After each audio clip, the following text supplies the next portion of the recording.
No.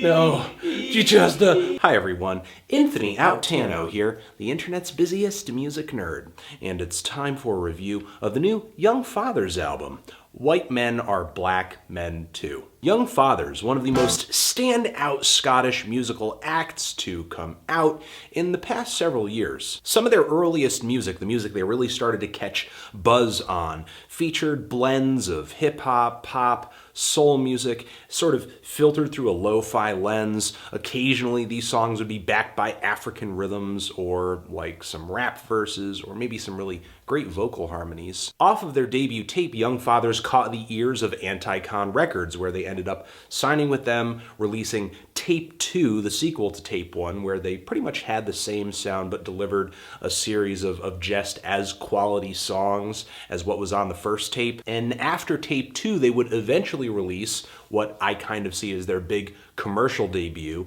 They did it through Big DADA Records as well, the album Dead. A record that saw the trio making kind of a cleaner, slightly catchier version of what they were doing on their previous two tapes. And even though I think there were good intentions behind this album, I found a lot of the instrumentals on this LP to be kind of just repetitive. The beats here just really kind of got stale before the song was even over. But even though I was kind of indifferent and on the fence with this LP, this album did manage to drum up more attention for the Scottish trio, and it actually won them a Mercury Prize as well. So, I mean, they were doing something, right? And with this new album, essentially Young Fathers are continuing to experiment and challenge, which I think is great, is actually pretty refreshing. Not only does this new LP over here come with some very bold and head-turning album art, but the music and the musical style of this album as well is a bit of a change and a shift for Young Fathers. White Men is not the cleanly produced affair that Dead was. Young Fathers embraces lo-fi once again with this album. They head back into grimier, smudgier sonic territory. And there's not much on this LP in the way of hip-hop either. There are some verses and some spoken word here and there, but mostly on this record we see Young Fathers kind of resting on their pop and their soul talents, which isn't necessarily a bad thing because the more pop and soul-oriented songs of Tape 1 and Tape 2 were some of my favorite moments on those projects. And if Young Fathers can pull together 10 or 12 songs in that stylistic vein, why not? Now, personally, I really like this record. I think this is a great record in a way, sort of a bit of a return to form for Young Fathers. But I wouldn't be surprised if I were to find that a lot of people who were big on Dead, this album didn't click with them as much. The kind of noisy and obscured vocals and drums all over this album kind of keep the songs here from translating on first listen. There are some tracks in the track listing here that I think are a little bit more instantaneous than others, like the song Shame, which has a cute little beat to it with a little bitty synth bass line and some tambourine and some drums. It's really stripped back. It's very simple, but with these very simple elements, Young Fathers come through with a lot of texture and a lot of magic. And I love the vocal parts on this track.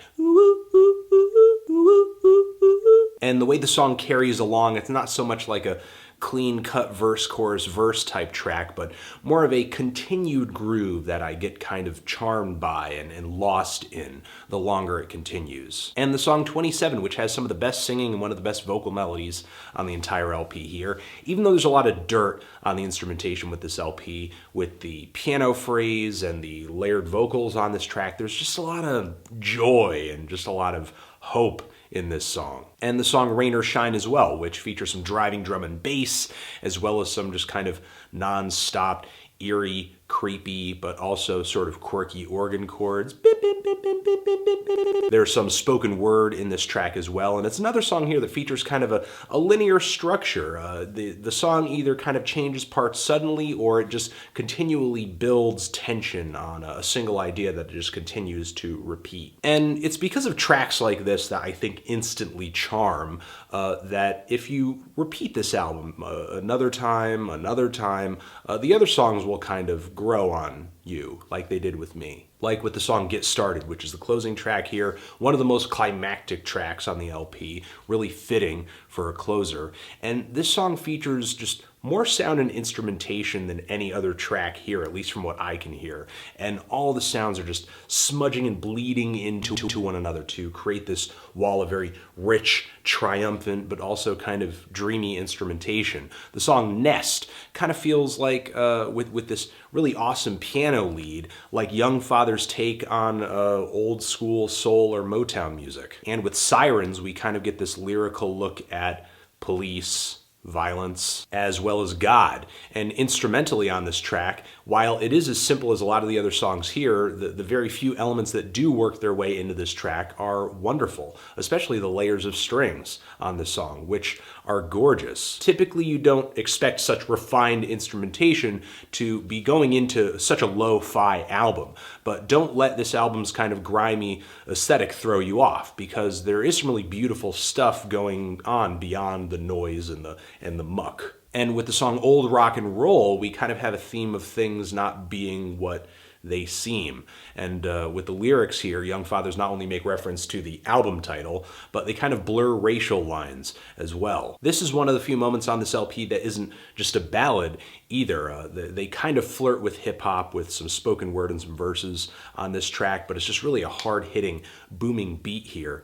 And I don't want to have anybody scared off by the title of this album either. I just want to say that even though a record with this on the front might read to you as like, oh man, this is going to be really preachy and just trying to shove some kind of ideology down my throat, I guess what I'm trying to say is they talk about things like race on this album in a very artful and smart and nuanced way. They're not just handing you this laundry list of, I think this, and I think this, and I think this. And a lot like with that Kendrick Lamar album that dropped not too long ago, the music is actually really great on this album. So yeah, while there is, in a sense, a message, the music is not neglected in order to get that message out there. But the one downside there is to this album is that maybe Young Fathers went a little too far in that lo-fi direction, especially for songs on here that are so melodically rich. There are a few tracks on the back end of this LP that have very abrupt endings and are maybe just a little disappointing because of that, but it's really the mixing and the cacophony of the instrumentation here that I think holds some of these songs back from feeling as big as maybe they were hoping to be, like the song Liberated, for example, which despite all of its vocal layering, just feels kind of small and just stunted, at least a little bit. And the song John Doe 2, which has a sweet melody to it, some catchy lyrics, let the good times roll, as well as that reference.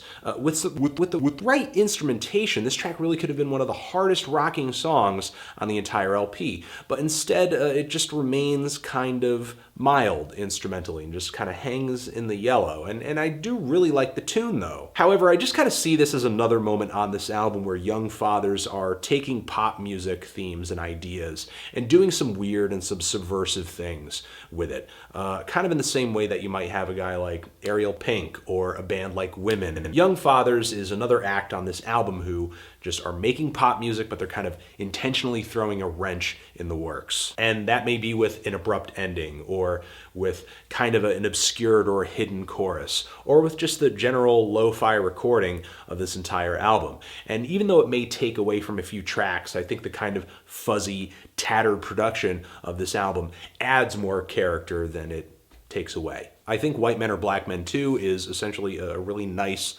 lo-fi pop album with a lot going for it in terms of sound, in terms of songwriting quality, and as well as just a really interesting blend of musical styles. Even though I do sort of define this as a pop album, it really does defy categorization in a lot of ways. There really are a lot of popular music styles blended into this album, though you might not necessarily notice them on first listen because they're all brought together and tied up very nicely in the very grimy production of this album. I'm feeling a light to decent 8 on this LP. Transition. If you've given this album a listen, what did you think of it? Did you love it? Did you hate it? Why? What do you think I should review next? And that's it.